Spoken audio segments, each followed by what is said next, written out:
Returning home for Lunar New Year, I told everyone I was a food delivery driver in the city. Unexpectedly, Auntie Lee, our neighbor, twisted the tale into, Jiang Cha went to the city to sell herself. The rumors grew more outrageous, and my mother became so infuriated she couldn't bear it anymore. She insisted I get married. She forced me to choose one of 3 introduced men for a blind date. The first was 50 years old, with a 25-year-old daughter who was 2 years older than me.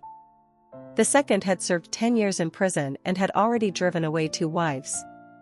The third was bedridden, completely paralyzed, with only one eye capable of movement. Alright, Mom, you truly are my biological mother. You pick for me, which one do you want to marry? My mother shrieked, look at yourself, you're old enough and still don't have a single man. Who would want to marry you later? You don't even know how to make something of yourself out there, putting on airs saying you deliver food, isn't that shameful?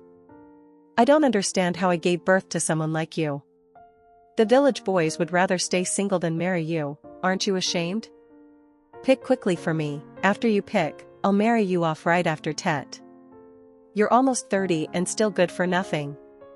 Am I really your biological daughter? I looked at my mother coldly, thinking of the 3 blind date candidates she'd chosen for me. An outsider would surely think we had some deep-seated grudge. No one would believe we were biological mother and daughter. Do you think I want this? My mother suddenly exploded, screaming endlessly, isn't it because your reputation is so bad that no one dares to marry you now? What else could it be for? At that moment, my younger sister spoke up, Mom, isn't sister selling herself out there? So she must have a lot of money. Mom, get the money back first. That remark seemed to remind my mother, who immediately lunged at me, rummaging through my clothes and luggage. You damn girl, where did you hide the money? Hurry and get it out. You have money and dare to hide it from your mother? You're so unfilial, it's a blessing if heaven strikes you dead. I coldly watched the 2 of them tear through my belongings, finding it endlessly ridiculous. There were only 3 of us left in my family now, my mother, my sister, and me. 10 years ago, my father and younger brother were in a car accident, both men in the house passed away, and my mother seemed to completely collapse. After that, the one who held up the sky for my mother was my younger sister, of course, at the cost of trampling me down. Late one night, when creditors knocked on the door, my sister hugged my mother tightly, saying, Don't be afraid, Mom, I'll protect you, just like Dad did. Then she turned and ordered me, Sister, quickly go block the door. During the busy harvest season, I would return home exhausted from working in the fields all day, only to find my sister hugging my mother, coaxing, Don't worry, Mom, with me here, the wheat will definitely all be harvested. The year I took the university entrance exam was also the year my sister took her high school entrance exam. I passed, she failed. Yet, she cried and told our mother that she had intentionally answered incorrectly, not because she lacked ability, but because if both sisters went to school, no one would be home to take care of mother. She wasn't at ease, so she sacrificed her studies to stay and serve our mother. My mother was deeply touched, and her dislike for me grew even stronger. I wasn't good at sweet talk, didn't cry and hug her, and couldn't hold up the sky for her like my sister. Even though I did all the housework myself, my mother didn't seem to notice. She only saw that when she was at her loneliest, the one by her side, hugging and comforting her, was my sister. Now, my sister had given up her studies for our mother, even refusing to attend high school. And I, the unfilial child, was planning to abandon my mother and sister to go to university alone. She never once asked herself, that year, she was only just over 40, not old enough to be unable to move around, so why did she need someone to take care of her at home all day? As for my sister, her studies were abysmal, her grades always at the bottom of the class, she fundamentally couldn't pass the high school entrance exam. But my mother seemed blind, only seeing what she wanted to see. After that, in a fit of rage, she tore up my university acceptance letter. On the exact day of registration, she locked me in the house, determined to prevent me from going to school. Meanwhile, with just a few words of sacrifice for Mom, my mother immediately softened. She went everywhere begging, emptied out all the money in the house, spending a large sum to get my sister into a private high school. The tuition fees for that school were very high, plus living expenses. The few acres of land at home couldn't possibly cover it. I was forced to work in a factory, earning money to support my sister and mother. My sister finished 3 years of high school, and naturally, she didn't get into university. Even poor-quality private schools wouldn't accept her. The family had no money left to pull strings for her anywhere, so she ended up with no school to attend. But my sister wasn't sad about not going to school anymore. She just curled up in our mother's arms, whimpering, "Mom, I don't want to go to school. I just want to be with you, take care of you, just like Dad used to, always by your side." My mother listened, tears welling up with emotion, then turned to look at me with disgust. In her eyes, I was the one who had worked for years but hadn't earned much money, wasn't home all year round, didn't cook or do laundry, and didn't take care of her at all. Truly an unfilial, sinful child. With her husband gone and her son gone, there were only 2 daughters left in the house. Yet, the eldest daughter, me, was heartless and ungrateful. Only the youngest daughter, whom she loved the most, was worthy of being the pillar of this home. At home, my sister always clung to our mother. Always by her side, doing laundry, cooking, speaking sweet words, offering gentle comfort. I continued to work as a laborer in the city for another year, only returning home for Tet. Auntie Lee, the neighbor, asked me what I did out there, and I told her I delivered food. But through her mouth, it became, I went out to sell myself.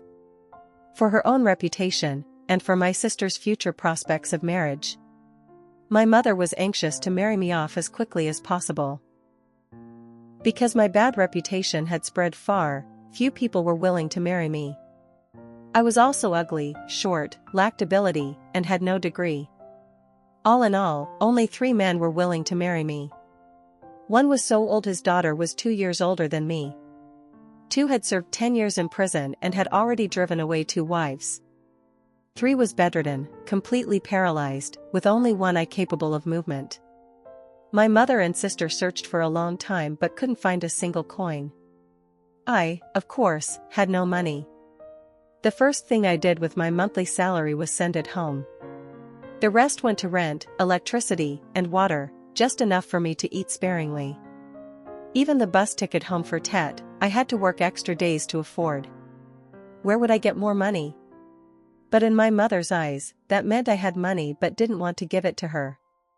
Because my sister, doing odd jobs in town, had even saved 1,000 yuan and bought our mother a new outfit. And I, working for a whole year, couldn't even buy our mother a ball of yarn. Compared to my sister, I was truly too unfilial. Unable to find money, my mother and sister finally gave up. My sister came up to me, her eyes red. Lowering her head, pretending to be wronged. "Sister, are you still angry with me? But even if you're angry with me, you can't not give money to Mom. Mom works so hard in the fields at home, look how many more gray hairs she has, how can you bear it? I know, you live comfortably outside, eating well and dressing well. While Mom and I only have pickled vegetables all year round, and only eat meat once every half a month. Are you that heartless?" My sister's tears streamed down. "I'm not angry that you're doing shameful things out there, making me look bad, and making Mom lose face. But you're a daughter, keeping so much money is useless. Why don't you give it all to Mom?" Seeing my sister cry, my mother immediately hugged her tightly, comforting her with sorrow. "My precious, don't cry anymore, my good child, don't cry. This heartless girl, let's see if I beat her to death." Then she swung her hand and slapped me hard. "Where's the money? Where is it? Hand it over to me now. I'll say it again, I don't have any money." I was both angry and aggrieved, wanting only to die to prove myself. I scrimped and saved every penny outside, living frugally, even stingy with myself. Yet in their eyes, I was living lavishly, eating well and dressing well. Who was the truly ungrateful one here? Seeing that I stubbornly refused to give money, my sister sighed, taking our mother's hand. "Mom, if sister doesn't want to give money, then let's just leave it. We should arrange her marriage soon, maybe she's old now and her mind isn't on this family anymore. It's okay, Mom, don't be sad. I'll always be home with you. I won't get married. I'll take care of you my whole life. Good, good, my precious child. With you by my side, I'm at peace. My mother patted my sister's back. It's just that how can I bear for you not to marry? Wait a few more years, when you're a bit older, I'll find a son-in-law to live in our house. With me here, no one will dare bully you. Watching the two of them being so sweet and affectionate, my heart had long since hardened from the pain. It turned out that what people cared about wasn't what you did, but rather, what you said. When I was little, I was the one who stood with a shovel in front of my mother and sister, chasing away the debt collectors. Yet my mother still scolded me for not being ladylike, for being fierce, for being someone no one would want to marry. I did the work in the fields, I did the housework. But the one my mother praised was always my sister. And I only received contemptuous glances and criticism. For these past few years, I've been working as a laborer, sending money home to support the whole family. Yet my mother still calls me useless, unfilial, uncaring. What else do I have to do to satisfy her? Or perhaps, I will never satisfy her. Some things can never truly be explained. Just then, Auntie Lee, the neighbor, walked into the house, laughing heartily. She looked at me and asked, "Jeong Cha, which family did you finally approve of? Tell me early so I can play matchmaker."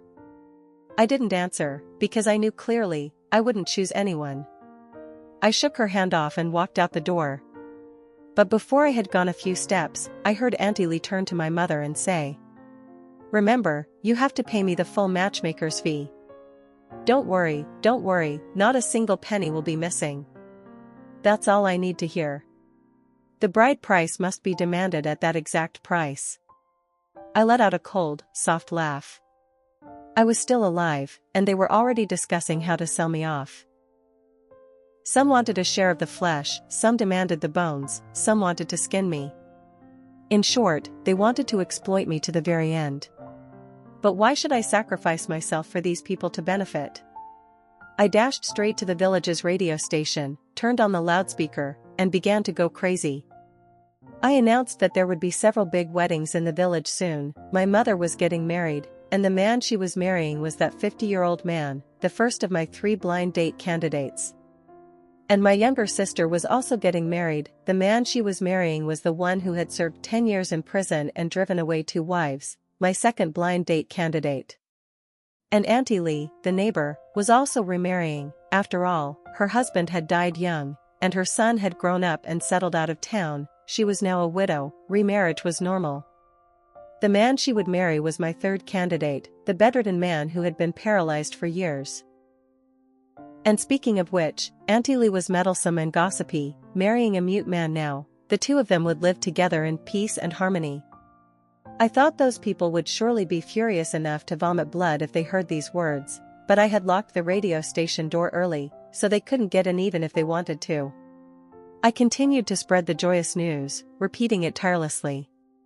The wedding day was set for 3 days later, and families were reminded to prepare for the bridal procession. I did this impulsively, but I must say, the distribution was extremely fair.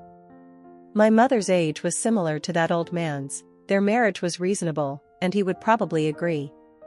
As for my sister, she was only 20 this year. In the prime of her youth, the groom's family would certainly not object. And Auntie Lee, though older, the other party was a paralyzed man. Taking care of a sick person required someone of her age, not a clumsy, young person like me who might not be able to handle it. I was truly a living Cupid, living as benevolent as a bodhisattva, conveniently distributing everyone where they belonged. Before long, my mother, sister, and Auntie Lee all rushed to the radio station. They kicked and pounded, hammering on the door, while I stood inside, laughing foolishly as if insane. "This is public property, if you break it, you'll have to pay for it." UB*TCH, what nonsense are you spewing? You dare to marry off your own mother. How did I give birth to someone as inhuman as you? Come out here, let's see if I beat you to death. Weren't you the ones planning to marry me off first? Now that it's my turn to marry you off, what are you complaining about? You say I do disreputable work out there, yet you still want to marry me into a respectable family. If I truly am as lowly and corrupt as you say, then why do you expect me to marry someone decent? So you were secretly plotting to harm someone, weren't you? Since that's the case, you all go get married yourselves. Everyone knows you're either widows or unmarried women. It's normal to marry if you don't have a man. Those are all people you yourselves chose. I think you must be very satisfied. Before long, a crowd of villagers gathered around the radio station, eager to watch the spectacle. I sat by the window, completely at ease. In truth, no one was foolish. People just liked to watch a lively scene, but everyone could see right from wrong. The 3 blind date candidates my mother introduced to me, everyone in the village knew they were undesirable grooms. What kind of mother would marry her daughter to such men? If my mother dared to do that, she had to endure the gossip of the world. The reason she chose those families was because they had difficulty finding wives but were very eager to marry. So they were willing to pay an exorbitantly high bride price, an amount other families couldn't possibly offer. If it were normal village boys, who would be foolish enough to spend a fortune to marry a wife? I was truly a good person. Those men who could afford the bride price my mother demanded surely had some savings. My mother and the others marrying into those families wouldn't be too disadvantaged. Their lives would surely flourish. Who knows, in a few years, my mother might even give birth to a half-brother for me. Bang! The door was kicked open, and my mother led people rushing in. She was furious, as if she wanted to skin me alive. I glared at them, every single one of them made me sick. For all these years, I had endured again and again. Now, I simply couldn't take it anymore. I had once thought of our blood ties and conceded. But I asked myself, had any of them ever considered me family? I turned to Auntie Lee, our neighbor, Sun Guilan, and shouted, "You keep saying I went to sell myself, have you seen it with your own eyes? I said I deliver food, and you said I sold myself. Who gave you that right? Didn't you also live in the city for a few years when you were young? So does that mean you really sold yourself back then, which is why you think anyone who goes to the city does the same? But I'm not your biological child, nor did you raise me. I didn't learn your vulgar habits. I don't sell myself, I just work delivering food. And you, at your age, your tongue is still venomous, your words lack virtue. Aren't you afraid of retribution? I'll ask you seriously, why did your husband die so early? Could it be that you provoked him to death? Or was it because he found out you were selling yourself in the city and died of anger? You've been a widow for so many years. Now your mouth is always about selling and selling. Are you still dreaming of going back to the city to continue that profession? But look at yourself, would anyone even buy you? You. Sun Guilan was so furious she clutched her chest, her eyes rolling, looking like she was about to faint. I just shrugged helplessly. That's all it takes to break her? With such weak endurance, she dared to fabricate stories to defame me? She's old and doesn't know how to live decently, getting slapped in the face serves her right. Amidst the laughter of the people around, I turned and glared at my sister. Since middle school, you've been playing the role of the weak little white lotus, and you actually thought you were capable of passing the high school entrance exam? You failed the exam yourself, then ran home and said it was for mom that you didn't go to school. Hilarious. Even if I gave you another brain, you still wouldn't pass. Useless people like you should just stay home obediently. Since you're so eager to get married, I'm taking pity and marrying you off right away. Tell me, who do you want to marry? You're only 20 and already so anxious to get married? So young and already craving a man, who did you learn that from? From Auntie Sun Guilan? Sister, how can you talk to me like that? You're going too far. My sister feigned extreme grievance, covering her face and sobbing uncontrollably. Behaving as if I were a tyrannical, cruel person, scolding an innocent victim. I laughed contemptuously. What respectable girl constantly urges and forces someone to marry off their older sister, huh? Who is it? Oh, it's you. Every day you incessantly scheme and plot, and you expect me to treat you kindly? Laughable. I haven't slapped you twice yet, I'm still being civilized. Mom already accepted the bride price from that family, didn't she? Now that I won't marry, and no one else will take me, it's your turn. Come on, pick, who do you want to marry? All these years, the money I earned was all sent home. Feeding you, clothing you, sending you to school, supporting your relationships. You're ungrateful, unappreciative, and now you're scolding me. Calling me ungrateful, heartless, saying I can't support you? I raised you to be fair-skinned and plump, what more do you want? You ungrateful wretch, from now on, I won't give you another penny.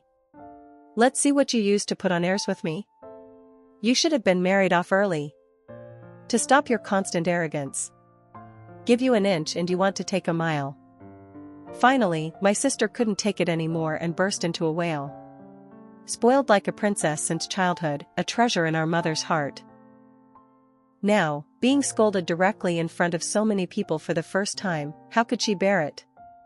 Seeing her beloved daughter scolded so miserably, my mother finally couldn't hold back anymore.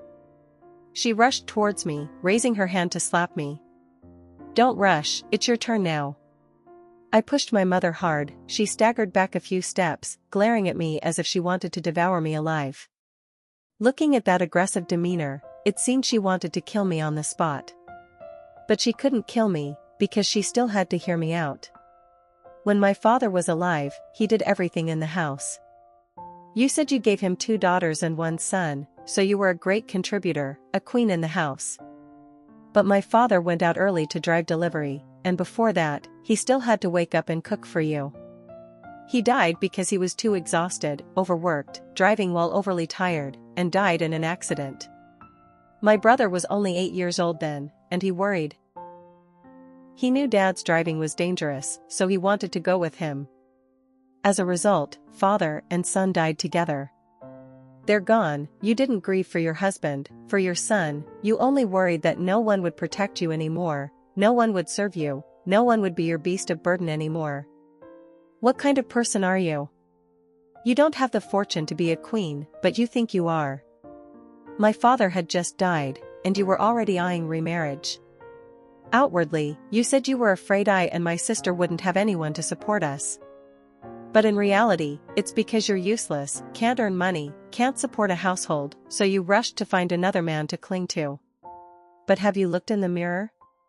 What kind of person are you? Everyone in this region knows you're famously lazy, who would want to marry you? You couldn't marry yourself off, then you turned around and said I and my sister were dragging you down. That's truly laughable. What kind of person are you, don't you know in your heart? For all these years, the whole family has lived off the money I sent home. You never treated me well, yet I still endured. I don't bother with you, so what do you want to do now? On one hand, you fabricate dirty stories to defame me, on the other, you plot to sell me off for money. Tell me, how much did you negotiate with them? How much do you want to sell me for? After selling me, will you use the money to support you and my sister, right? Is selling just me enough? Or will you sell the youngest daughter too? Or perhaps, while you're at it, you'll dig up my father's and brother's graves and sell them off too? You're truly a blood-sucking leech, a parasitic worm without shame. Anyone who gets stuck with someone like you is extremely unlucky. And I'm even more unlucky, because I got the whole package, both you and your daughter. I unleashed a long tirade, leaving my mother speechless, staring at me in astonishment. Since childhood, I had never spoken so much in one breath. I had endured again and again, now, I truly couldn't endure it anymore. What else did they want me to do? Because of you, I couldn't go to university. For these past few years, I've worked as a laborer outside, doing the hardest, most arduous jobs, selling my labor cheaply to earn money. And all that money, I gave it all to you to spend. Is that still not enough for you? Don't tell me you regret giving birth to me. If I had known I would have a mother like you in my life, I'd rather be a pig or a dog than a human, let alone your daughter. Look, look. This unfilial child dares to speak to her mother like that. At this point, my mother finally recovered. In front of so many people, she wanted to pull her old trick, throwing a tantrum, rolling on the ground, wailing like crazy. My sister also chimed in. "Mom, don't be sad, even if sister is unfilial, I will always be filial to you. I will take care of you my whole life." Oh my, what profound mother-daughter love, huh? Alright then, from now on, I won't take care of you two anymore, not a single penny. Let the two of you live, relying on each other for life. I looked at my sister, sneering. Didn't you say you'd support Mom? Let's see if you can. Today's farce truly gave the villagers a good laugh. But this wasn't the first time. 5 years ago, when I had just finished my university entrance exam, the house had already been in an uproar. At that time, I climbed walls, broke locks, just because I wanted to go out and submit my university application. But my mother fiercely refused. How I had to live then, what I had endured over the years. Didn't our neighbors all know? Only son Guélan, that person cut from the same cloth as my mother, would chime in, saying I was good for nothing, trying to push me to the brink. A sensible person would have their own perspective. Even with 2 parts rationality, it's easy enough to tell right from wrong in this matter. I suddenly said, "I was wrong, I won't ignore you." My mother immediately stopped her tantrum, looking up at me with emotion. After all, she had lived off the money I sent for years, accustomed to an easy life. If I stopped supporting her now, how would she live? Seeing her expression, I laughed.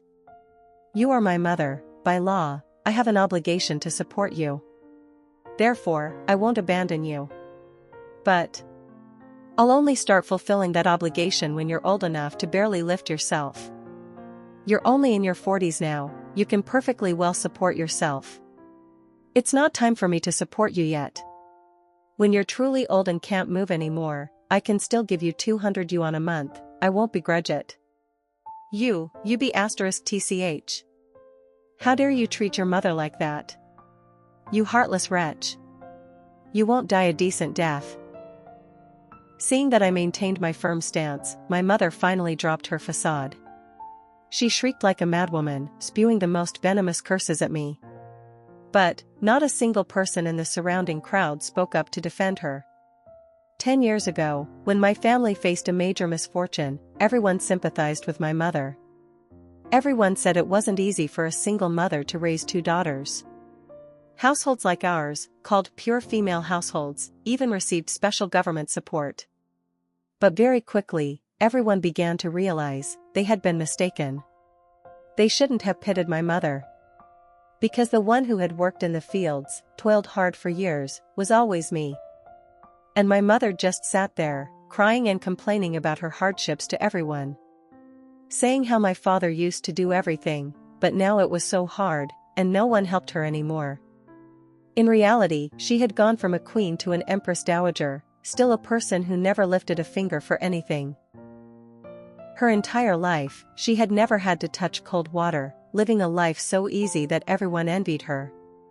When she forbade me from going to university, many people behind her back called her foolish. So many families had children who studied so hard but still couldn't get into university. Her daughter got into university, but she wouldn't let her go. And she made her youngest daughter, who couldn't even pass the high school entrance exam, attend an unreasonably expensive private school. Everyone thought, is there water in this woman's brain? Amidst my mother's curses, I spoke again, my voice much calmer.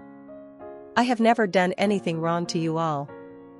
I poured my heart into supporting, feeding, and raising this family, raising both of you. Yet now you treat me like this? But I'm also not a punching bag for anyone to kick around. From today on, I won't take care of you two anymore. Life or death, it's up to you. With that, I turned and ran straight out. I always carried my identification papers with me. Since the time my mother held on to my ID and locked me in the house 5 years ago, it had become my habit. The suitcase at home only contained old clothes. I didn't regret leaving them. Seeing that I was truly leaving, my mother suddenly shrieked like a madwoman. You can't go. You can't go. I already agreed with them, I have to marry you off there. You can't leave. See? Even at this point, she still only thought about that. Just because she had accepted the bride price from that family, she didn't want to return it. So today, she was determined to force me to marry, cornering me. Before I could even speak, the villagers watching began to speak up. That's enough, old woman. How much has your eldest daughter suffered because of you all these years? If you have any conscience, just let her be free. She didn't say she wouldn't take care of you. Her household registration is still with you, after all. In a few years, when you're old and weak and can't move, she'll definitely come back to take care of you. Your eldest daughter is kind-hearted, she hasn't had an easy life these past few years. Let her go. Look at the kind of people you wanted to marry her to. What kind of mother does that to her child? One would think you're her stepmother. You can't just listen to what people say, you have to look at what they do. You always praise your youngest daughter for being good, but has she ever helped you with anything? Has she ever eased any of your burdens? And thinking about it, you haven't really carried any burdens yourself. You say your youngest daughter is good, so let her take care of you later. She's at home now, isn't she? Why do you keep clinging to your eldest daughter, refusing to let go? Seeing everyone siding with me, my mother panicked, glaring furiously at me. You can't go. If you step out of here today, I'll disown you. When did you ever consider me your daughter? I turned to look at her, my voice unusually calm.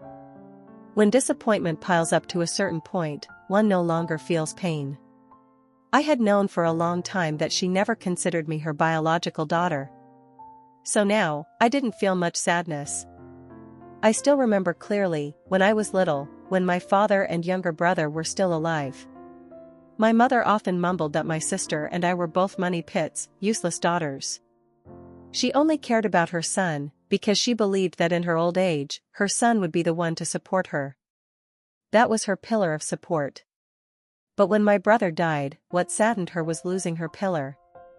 Not the pain of a young son dying.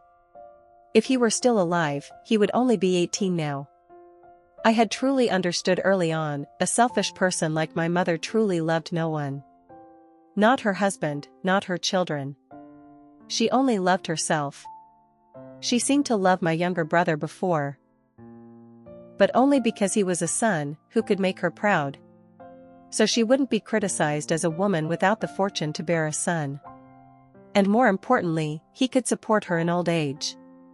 She was like a parasite, living off others, but never truly living decently on her own. I walked out of that house step by step, steadily, without hesitation.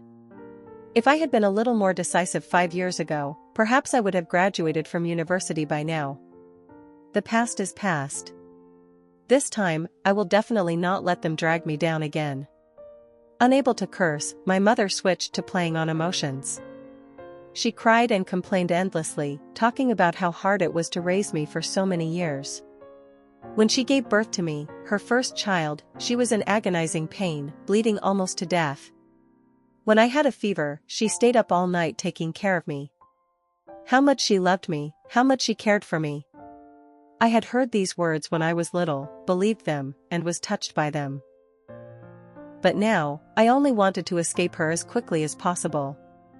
Because I knew very well, she had never loved me, not even a little. Back in the city, I worked part-time to make a living while studying for re-examination. I still wanted to go to university. 2 years later, I heard news from my hometown. My mother finally couldn't bear it anymore and married off my sister. When only the two of them were left in the house, all the instability began to show. My mother was a parasite. And my sister was also a parasite. Two parasites couldn't live together. With no money to spend, my mother forced my sister to go out and earn money. But my sister refused, because she had never endured hardship since childhood and didn't know how to earn money. The two of them were no longer as close and affectionate as before. Small arguments every 3 days, big fights every 5 days, sometimes they even physically fought. My mother married off my sister, in exchange for a bride price. My sister actually wanted to get married. After getting married, she could rely on her husband, continuing her parasitic life in another household. It's just that she wasn't so lucky. Her husband beat her. If she didn't cook, she was beaten. If she didn't do housework, she was beaten. If she didn't give birth, she was also beaten. Giving birth to a daughter resulted in even more beatings. I heard that my sister has lived a very hard life these past few years. My mother, on the other hand, got some bride price and lived relatively comfortably. But money will eventually run out.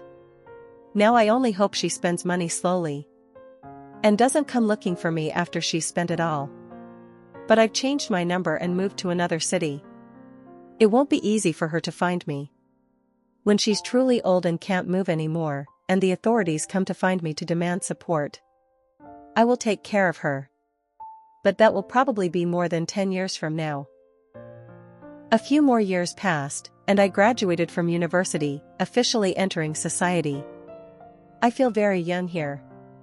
My life is still full of hope. I heard my sister got divorced. My mother fell gravely ill, with no one to care for her, living a truly miserable life. As for me, when I heard these things, I just gave a slight laugh. Doesn't she still have her youngest daughter? Isn't that her pillar, her lifelong support? What? My sister can't take care of her? I just heard these things. I won't actively intervene. I'll just wait until the law requires me to fulfill my obligation of support. Then, I will appear. I hope she lives long enough to wait for that day.